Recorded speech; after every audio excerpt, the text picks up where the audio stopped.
everybody. As you can see, this room is a metaphor for the course. We have too many people and too few resources to fit in here. That's probably not a bad thing, but it is a bad thing for today. What we're going to do is suffer today collectively, and then yeah, that's right. By Friday, we will have another room, or there'll be a big rearrangement in the university. So just bear with us today, and those of you who can, I'm happy to have you sit anywhere. Today is mostly introduction and logistics. There isn't material that you're going to be tested on for today. The course is relatively complicated, and so my point is that in terms of how you're evaluated, there's not a lot writing on today's content, but it is useful for informational purposes so that you know how you'll be evaluated and all the other things about the course, and to get an introduction to the material. So with that said, I think we might as well get started. You will be notified before the next class about where it will meet. And I'm voting for a place that's also air-conditioned, in addition to being larger. Right? Okay. All right, so this is ENV200, which is the environmental nexus. And the environmental nexus is a course that looks at mid-century. And at mid-century, which is, for the geeks out there, is just over 1 billion seconds away from right now. You people will be close to peak of influence, close to peak, therefore, of responsibility. And as Princeton people, many of you will be in positions where you can exercise it. And the question is, what's going on environmentally in 2050? And the answer is that it's the time frame of perhaps greatest environmental danger for the planet, because it's at the confluence of 4 unprecedented global environmental problems that become really severe at that time, but at a time when much of the world still lives in poverty. All right? We haven't sort of riched ourselves away from it. The first problem is, of course, the climate problem. This is a problem that everybody knows about, and you're going to know a lot more about by the time we're done. It's the global warming problem and the climate change that's caused by anthropogenic greenhouse gases. The food problem, humanity is going to grow by maybe 30% or so by mid-century, something like 9 billion people, but food demand is going to double. And that's because as people gain wealth, they eat more, or they eat more things that eat things inefficiently, all right? And so the demand for food is going to double at the same time. This next image shows available fresh water as a little tiny dot you can't see. The bigger blob is the atmosphere, the smaller blob is all the water in the oceans, and the teeny weeny blob is all of the fresh water that is renewable. And of course, in many locations around the world, climate change puts the water where the people currently aren't, and puts drought in places that people currently are, and so creates enormous difficulties for the food problem as a result. And the final problem is the biodiversity problem. We're on the cusp, if we continue changing habitats the way we have, and if we allow climate change to run unchecked, of creating the 6th great mass extinction in the Earth's history, where we would lose a substantial fraction of the Earth's biota. And so all of these problems become acute right around the time when you people are at peak power and peak responsibility. And any solution of these problems is going to inevitably be global, because these problems interact with one another in that they all require land. All right? In particular, the biodiversity problem is a problem because if we remove the remaining rainforests of the world to feed everyone, then you have a mass extinction. If you grow energy crops to solve a large fraction of the climate problem, then you have a problem with the food problem. Indeed, what we'll learn is that one has to sort of plan the use of every square meter of the Earth's surface in order to solve these problems simultaneously. Now, the good news is that a solution is still possible. We haven't procrastinated so long that nothing can be done. The bad news is, though, that it will require an unprecedented degree, absolutely unprecedented degree, of international cooperation and coordination.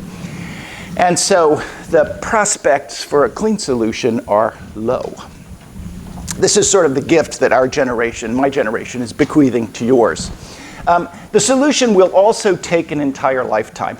A lot of the stuff that needs to be replaced is long-lived. Energy and agricultural infrastructure in particular is long-lived. And so even if we get started right now, the rhetoric of the Green New Deal notwithstanding, it will not be worked out in 10 years' time or 20. It's a generation scale problem at best. And the problem is interesting for academics because its solution requires that we sort of master and manage and understand many, many different intellectual dimensions of it. So a solution has to obviously be scientifically valid. You've got to do enough to actually solve the problems. And those are mostly matters of science. The stuff you have to do, much of it is technological, and it's necessarily got to be technologically feasible. The great news, almost unchronicled, is that there has been a revolution in technology, even in the past 5 years, that makes it possible to go to endgame, for instance, on the climate problem, whereas 5 years ago, there was not. It's got to be economically desirable in some sense, or you won't sustain the action, and it has to be politically practical. We can see what is going on in this country right now with different parties at loggerheads over precisely these issues. And it's got to be ethically consistent if you're going to sustain interest and sustain activity over generations, all right? Can't have a dodge there. And finally, if you're going to sustain interest in work all over the globe, some of it benefiting people that are very unlike you, with experiences very unlike yours, we're going to have to harness the empathy of the species through the power of the arts and literature. There's no other way to get the job done. So the goal of the course is unusual. It's in a sense an applied goal. We want to equip you to decide for yourself what to do about the nexus problem. So what your responsibility is as a gifted and well-educated person. And sort of as a corollary, we want you to be able to vote intelligently on these issues through your lifetime. Now, that goal is extraordinarily difficult. You know, I often feel like we're kind of dog paddling over the Mariana Trench in this course. And nonetheless, that doesn't mean we shouldn't try, all right? So we'll try together. So what we're going to do now is look at the nexus through 4 different lenses. And the course, in fact, looks through it through 4 different lenses. And that's why we have 4 different people who do instruction in the course, plus a bunch of visitors. The first one is science and technology. And the course is heavy on these because at the end of the day, these dimensions are necessary, though not sufficient, to get the problem started, right? And so I'm going to handle those, and I'll be talking to you a lot to introduce the science necessary to understand the problems and the technological innovations that allow one to actually get to end game now, to improve crop yields, reduce water use, and in particular to generate the energy that we all want to consume in a way that doesn't clobber the atmosphere. This is just a movie. It only goes through 2011, so it gets a lot hotter after that. These are just temperature records, no model here. It's just thermometer records from around the world. Millions and millions and millions of them. Whereas in the 1940s, the 1950s, the 1960s, the 1970s, the 1980s, the 1990s, the 2000s, and there's around 2010. And you can see, of course, the Arctic warming is much further along than the rest of the planet. 15 years ago, I was on the North Slope of Alaska talking to a bunch of oil executives, men and women, who were responsible for the big oil operations in Prudhoe Bay, right? And I started by giving sort of my rendition about the climate problem is not a hoax. And the woman who was the president of operations up there stopped me and said, just stop right there. There's nobody here who doubts it. We fight this all the time.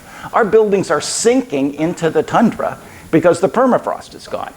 And I remember thinking at the time, that's interesting because the Arctic is about 15 years ahead of Princeton, New Jersey on the warming story.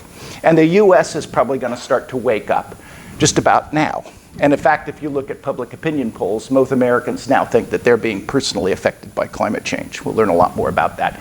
And it's just that, it becomes obvious.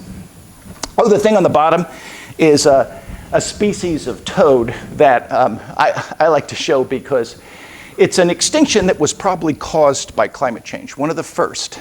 And I saw it as an undergraduate on foreign study. And you don't get to see it because there are literally none of them left. There's also a tight link between GDP and how we use our food. The top graph shows GDP per capita, and the red is crops that go to human feed versus blue, crops that go to animal feed. And what it shows is that as we become wealthy, most of our crop produce goes to animal feed rather than human food. And this is, of course, extraordinarily inefficient use of calories because the animals sit around and burn all that stuff to keep warm rather than producing food, right? And this interacts, the food problem interacts with the water problem. The bottom graph shows a demonstration during the Arab Spring in, I think, Tunisia. And what we'll learn is that there is a tantalizing, still incomplete, but pretty compelling body of scholarship now that shows links between food and water stress caused by these problems and violence around the world. All kinds of violence, from crime to political violence to revolution. So I want to turn this now over to Mark Flerbet, who is an economist and ethicist, and I never know what order he likes to do that in, but he's going to say a few words about this. Good morning, everyone. Can you hear me okay? I'm going to give you... Oh, I know it is, but we've got a recording. Okay. All right. Yeah. So let me, I'll be short. So I will deal with the policy dimension, especially with the economic aspect of it, but we'll also have some discussion of the policy issues, the political problems, the political hurdles, and we'll have especially a guest lecturer toward the end of this course, Bob Cohen, who is one of the most important specialists of the geopolitics of climate policy and environmental policy, and he will talk about that as well. So let me just briefly drive you through the main points we will look at. So the first thing is to understand why the market economy just by itself is not well equipped to deal with the kind of problem we are looking at in the nexus, right? So the market is doing some formidable things in some aspects, but is doing pretty badly in the management of the environment. And we'll try to understand that. And I've put this graph here, which comes from the IPCC report, to remember to tell you that we'll not only look at the macro, the global aspects of where the market economy is failing, but also at the inequality aspect. And there are many issues of differential vulnerability of people to climate change and other environmental issues. And it's important to keep in mind the inequalities that are part of the failures of the ordinary market economy. So, as I said, we'll also look at political institutions, the gridlock on this front in many countries and at the world level. And we'll dive into the technical aspects of how to evaluate policies. And you have different tools that we will look at. So there are scenarios built by various consortiums trying to understand what are the possible futures.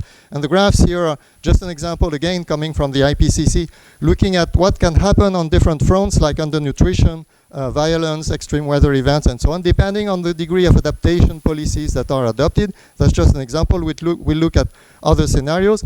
We look at the criteria that serve for the evaluation of policies, so that's where the ethical dimension is coming in, and there will be some intersection with the ethical part of the course. And we look also at the cost-benefit analysis models that deal with the overall evaluation of the main policies. And finally, we look at the implementation in terms of what are the instruments that governments can use, or more generally, public authorities and various actors can use to change behaviors, to improve the way we manage the environment. So there is a big debate between command and control mechanisms and pricing mechanisms. And so there are some ideological debates on that, but we'll try not to be ideological and to look at really what works and what doesn't work, and trying not to be too naive about the assumptions we make about people's behavior. I've put this cartoon here just to remember that I know economists are often criticized for making heroic assumptions about things which are not very realistic. So we should avoid these heroic assumptions and look really at what works in a pragmatic way. So these are the main points we'll be looking at. And I'll hand over to the humanities part, Rob Nixon, professor from Princeton, who will take up the tab. So I think you can just hold it. Sure. Yeah, welcome to the course. So with the focus on literature and the arts, one of the things we're trying to do is to address the question of imaginative scale. So this course is really scaled up. We're thinking both globally in terms of physical expanse, and we're also thinking intergenerationally, and in some cases across centuries, across millennia. So there's a vital role here for the imagination in thinking across these enormous scales and getting from local actions or local experiences to levels of experience that are experientially very remote from us. So what are the imaginative forms that allow us to travel from our specific place in time and space across these boundaries? And so in the material that we'll be looking particularly at three things. The first is the fact that we live in a world that's simultaneously material and imaginative. And the material facet of the world is far more susceptible to metrics and data and charts and graphs. It's measurable. The area that I'm looking at is the imaginative. And the question arises, how do we approach knowledge that is not data-driven or is not susceptible to being reduced to data or converted into data? And so this is a question that comes up again and again in the context particularly of tectonic movements for social change. So if you think of some of the great social revolutions in the last few centuries of human history, from emancipation from slavery to the suffragette movement, through the civil rights movement, through the movement to topple apartheid in South Africa, to the HIV/AIDS ACT UP movement in the late 80s and early 90s, through to the Marriage Equality Act, and through on to Black Lives Matter, Me Too, and the climate change activism of the present moment. If we think of all of those movements, one of the questions arises is what helped create a tipping point in public perception? And there are many strands in each of these instances. One of them is social movements. Another is legal challenges and legal changes. And a third is changes in the dominant narratives. So the British critic Raymond Williams talks about dominant, emergent, and residual narratives. So that at any given time in a society, you will have a hegemonic or dominant narrative, but you will also have other narratives that are emergent, and there are narratives that are residual, that are left over and becoming increasingly anachronistic. So with something like, if we think of, say, marriage equality, there was a time not very long ago when it seemed pretty much inevitable that marriage equality would never be passed in the US.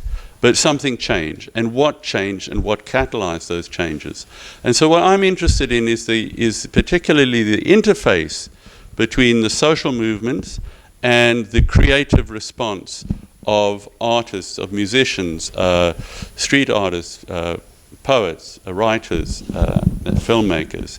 And what is the role, as we look at these four components, these four tributaries of the Nexus Challenge, what is the role that artists can and are playing in shifting, in creating tipping points in public perception with potential knock-on effects for public policy? So that's sort of creativity in crisis, the opportunity for creativity that crisis engenders. And the third component here is the symbolic and the strategic. In other words, how can images and stories be integrated into strategic quests for social change? And I'll just give two brief examples of this. One is, many of you will probably have heard of Rachel Carson's Silent Spring, which appeared in 1962. And J.F. Kennedy appeared on stage with a copy of this book, exhorting the American public to take seriously the challenges that she articulated there. And the particular challenges were to the underestimated or under-researched impact of environmental, on agribusiness in particular, on the environment and public health, a conjoined interest in environment and public health. And so that book sold millions of copies. The documentary made of it. The next year, there were 1/3 of all American TV viewers watched that documentary on Silent Spring simultaneously. And over the course of the decade that followed, we had legislation like the Clean Air Act, the Clean Water Act, the Endangered Species Act. So many of the foundational environmental laws followed in the aftermath of Silent Spring. But there were other factors. There was an environmental justice component to the civil rights struggle. There was Earth Day. And it's impossible actually to quantify the impact that a book like Silent Spring had, but we know that it did change the nature of the conversation, it did impact policy, and it changed certain normative ways of thinking about what is environmentalism, away from maybe megafauna-driven conservation towards an environmentalism that is more accommodating of issues of social justice and public health. So the final reflection is just on this image, I Can't Breathe. This piece of street art appeared on a wall near the Cape Town airport. And one of the reasons that interests me, one of the things that interests me about this image is that versions of this occurred in many cities around the world, in Jakarta, in Delhi, in Lagos, in Cairo, in Sao Paulo. And so we can ask the question, why did this phrase resonate across the world in this way? And as many of you will probably recall, when Eric Garner was throttled by policemen and died, his last words 11 times reiterated was, "I can't breathe." And that was then taken up in the context of Black Lives Matter of "We can't breathe." And so it's a very simple articulation of a chest-tight sensation. It has a physical element to it. But it's also metaphoric. You know, if we say in this classroom, "I can't breathe," you mean it's hot, it's stifling, there are too many people in the room. And this particular piece of street art appeared on the road to the Cape Town airport, a very busy highway. beside a coal-fired plant and opposite a shanty town. And so it's a place where the physical air is atrocious. But it also was a protest against violent policing of this informal settlement, the shanty town. And so it had a physical element of these people were struggling to breathe, these people were disproportionately affected by asthma, and this metaphoric element of the poor are treated with a very heavy hand and often murdered by police in many of these megacities around the world. So when Eric Garner said, "I can't breathe," he was simply interested in breathing. When the movement took that up, they were interested in a specific American crisis around policing and race. There was no planned attempt to disseminate this globally, but it was picked up and it resonated in the bodies and in the spaces where poor people especially lived. Okay.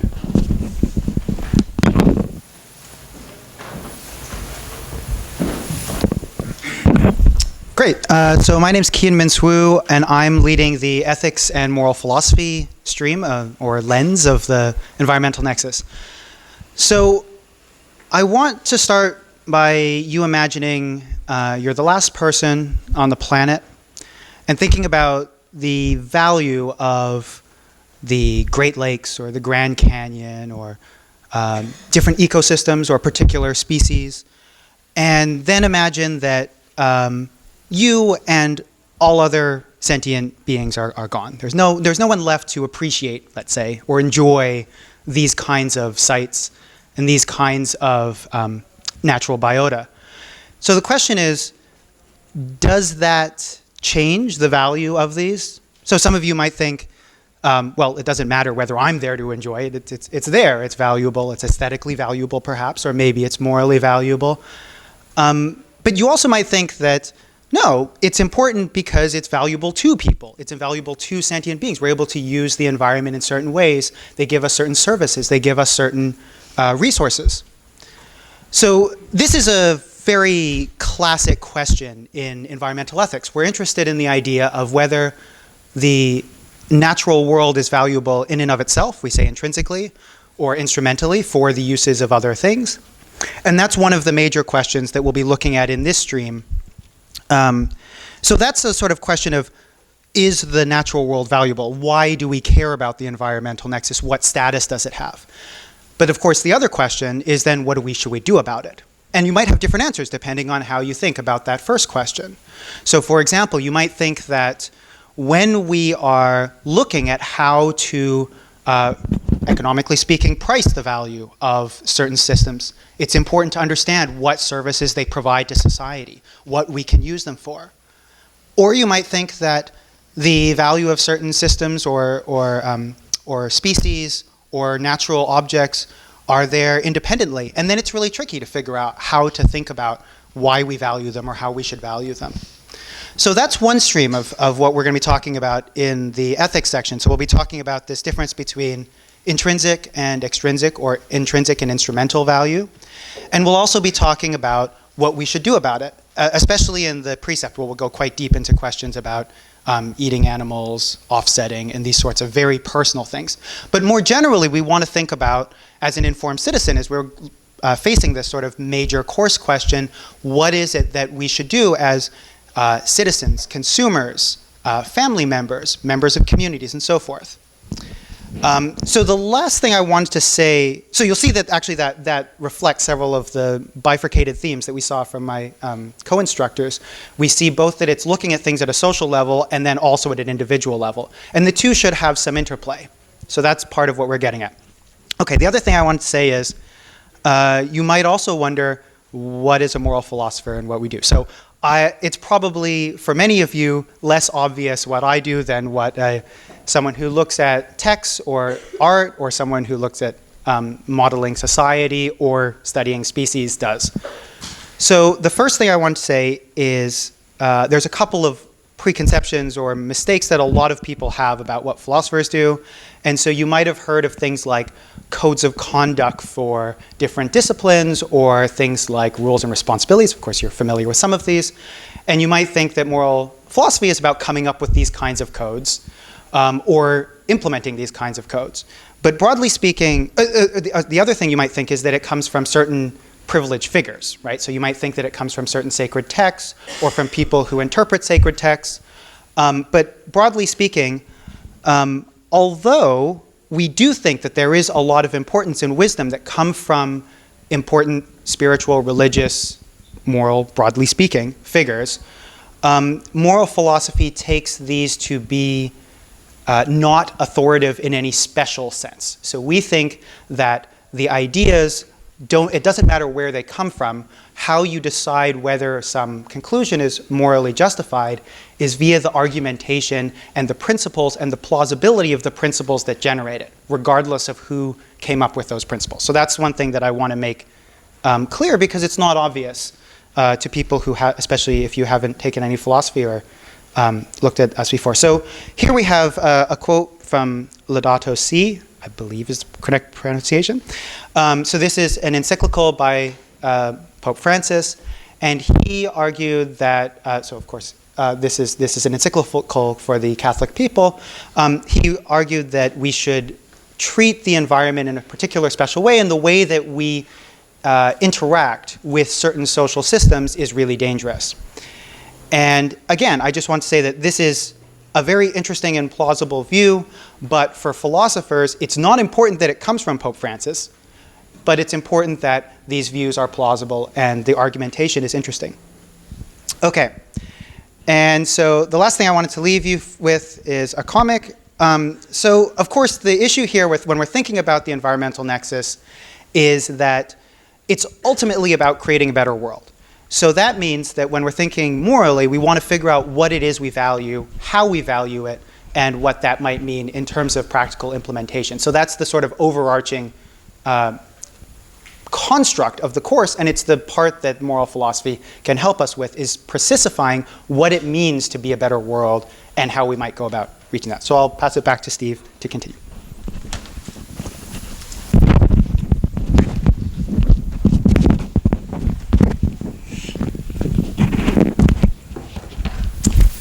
All right, so one more matter of substance, and then we're on to I guess what is really substantive, that is the sort of logistical messages. So in a course like this in the United States right now, there is always an elephant in the room, okay? And it is important for us to bring this out, because the United States and a couple of other nations, like recently Brazil, is anomalous globally in precisely the dimensions that we're going to concentrate on throughout. And so we are in the thick of it right now. And it's ridiculous not to mention that, right? And not to sort of deal with it up front. We're not going to shy away from this. Now, we've got a bunch of, who has clickers already? Who has clickers? Now, if you don't have a clicker, don't worry about it now, but try to get one by Monday, okay? And so, Raj, yeah. So, Raj, where are you here? Click on this thing? Okay, so what I want you to do is to do this multiple choice, and just click one of those things, okay? Whenever you're ready, and try to do it fast, because we're behind. Can you read these? This is sort of who you are, and it's anonymous. All right, so you can be honest. Okay, I'm going to give you another 10 seconds because we're behind. 5, 4, 3, 2, 1. I think that'll be enough. That's at least a reasonable statistical sample. So we'll kill that and we'll look at the results. And you bunch of lefties, unbelievable. That's a shock. All right, so this has really changed during the this is the third time we've offered this course, and that's really changed a lot. Okay, it's like so your generation has this is really very interesting, right? And I actually think. I certainly believe that from the young people that I talk to all the time. So I'm not going to do the next one just because I think we're a little bit behind here. And the first thing I want to tell you, though, is that whatever your political beliefs, we're not going to try to convince you of whatever our politics are. All right? That's not the point.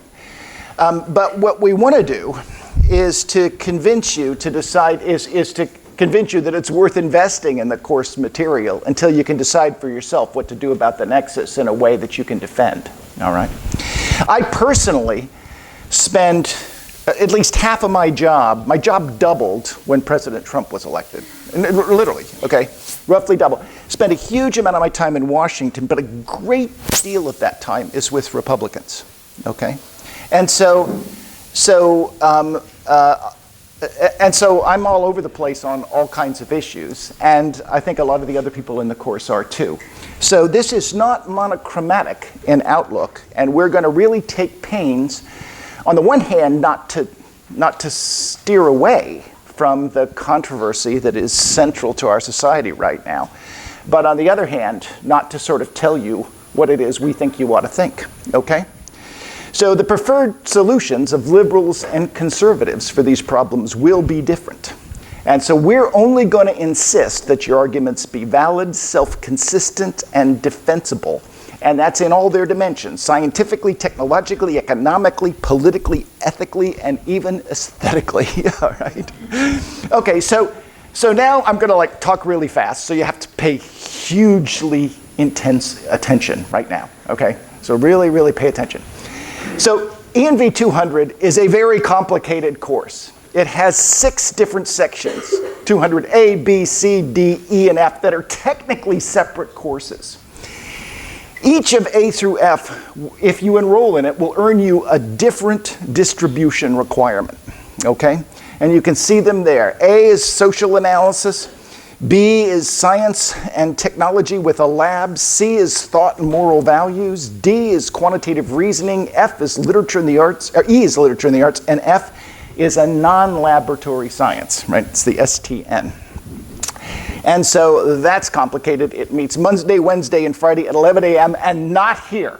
Okay, I don't know where, but it doesn't meet here. We have a syllabus on our Blackboard site. There's a Blackboard site for ENV200 with no letter. ENV200, no letter. That's where you're going to find out where the next class is, among other things. And all the stuff is on there. Dates, lectures, discussions, films, the readings for the classes. Each section, A, B, C, D, E, and F, also has their own Blackboard site. All right? And so you're going to have to work with your preceptor to understand your individual section requirements. But I'm going to talk to you about the requirements for the course as a whole. Slides for these lectures, Monday, Wednesday, and Friday. Everybody's responsible for all the material in all the lectures that meet Monday, Wednesday, and Friday. The lecture slides will be posted an hour before class on each day, so you can get them. Notes will be available after the class with a professional note taker. And the articles and videos and stuff that are required are obviously in e-reserves and video reserves. Lectures are given, you've already met us, me, Kian, Mark, and Rob Nixon. There'll be 5 guest lecturers throughout that are all eminent people. Some lectures require that you read a short article or view a film beforehand, and you'll get a lot more out of it if you actually do it beforehand. All right. Precepts meet once a week. Each precept requires lots more reading and assignments of various kinds that you're going to have to learn from the instructor in your individual precept. These are the precept and laboratory professors. Rachel Young is 200A. Anne Morel Crepiel does the science with a lab. Kian is dealing with the precept for the ethics section. Ian Borg from Civil and Environmental Engineering, there he is in the back, wave your hand, Ian, is doing the quantitative. Rob Nixon is doing the the literature and the arts, and Jining Zhang, I don't know if Jining is here, does science without a lab. How does the grading work? It's really complicated, but it's actually not that complicated. The midterm and final are collectively 50% of your grade. 20% for the midterm, 30% for the final. The final is like a second midterm worth 20%, and then 10% of the final is actually cumulative, okay? The tests are short answer essay exclusively, okay? And they have some choice. It's not just answer these questions and you're out, choose like, 3 of the following 5, that sort of thing. There is a tiny amount for participation through your clickers. So we're going to ask you questions and stuff. There's no penalty for wrong answers in the clicker questions, but they are a way to know whether or not you're in class. And we think that it's important for you to go to class. And so there's 5% of it that is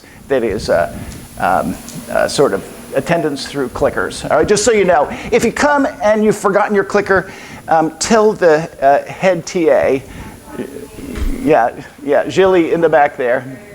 Yeah, and so on. So the grading for the various sections is shown down at the bottom of that slide, but you can also get that off the website. So collectively, the Monday, Wednesday, and Friday material is 55% of the course, and the precept-specific material is 45% of your grading, okay? Now, the way the final and midterm work for this course is that there are actually 6 separate exams.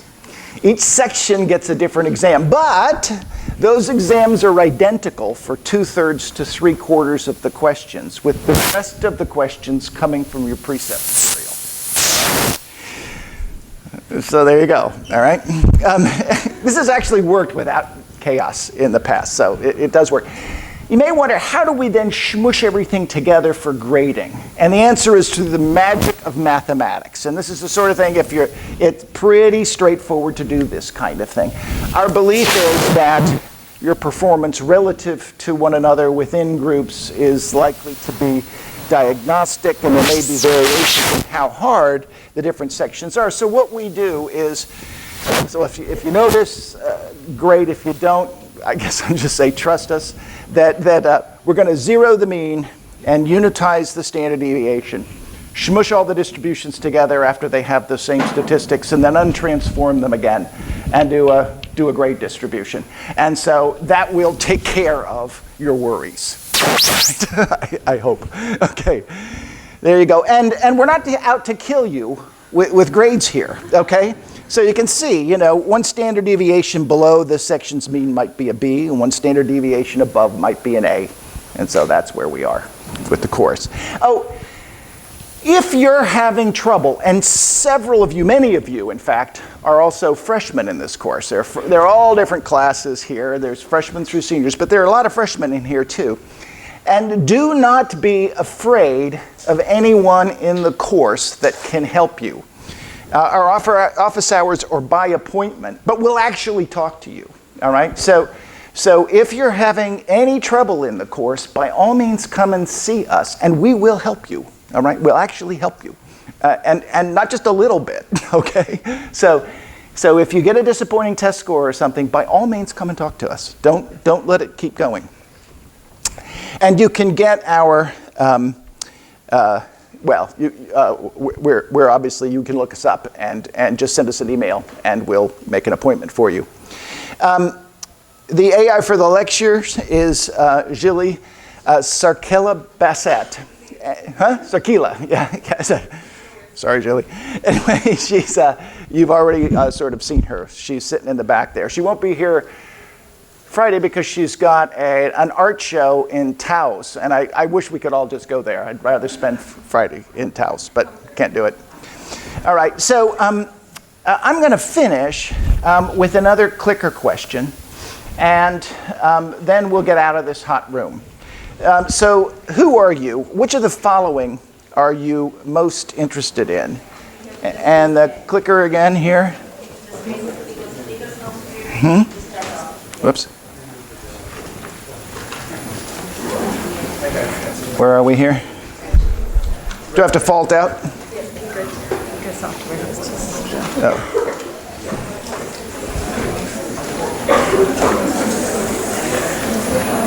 Did I? I'll show you. It will come. Okay. Okay, fire it up. Just fire it up. Hit. Okay, let's hit it. Okay, so choose. I want to see what sort of brought you to the course, and this is not obviously critical, but I'm actually curious about what the answer is. Okay, right. Yeah. So I'm really surprised about the political stuff. All right, so there were lots of conservatives before. There were a few people who actually were suspicious about the climate science business. And so on. And there may be one or so now. And I welcome that because if you're in Princeton, you are an evidence-based decision maker, and there's a lot of evidence. So I'm looking forward to talking with you. I think that's enough here. Give you another 5 seconds. There it goes. Let's see here. And that also reflects the time. I think last time food was the most worried about option. You people care less about food and more about heat. So that's good. It is an amazing time inside the United States because the polling data looks very much like we're in one of those tipping points of public opinion. Attitudes are changing so rapidly, primarily. It always reminds me, I don't know if you know who Groucho Marx was. Who knows who Groucho Marx was? He was like a vaudeville guy who was kind of funny. And he always said, who are you going to believe, me or your own eyes, right? And that's what's going on, I think, with climate change in the American public right now. People can sort of see it outside. All right, so with that said, I'll see you next time. And watch Blackboard to figure out where.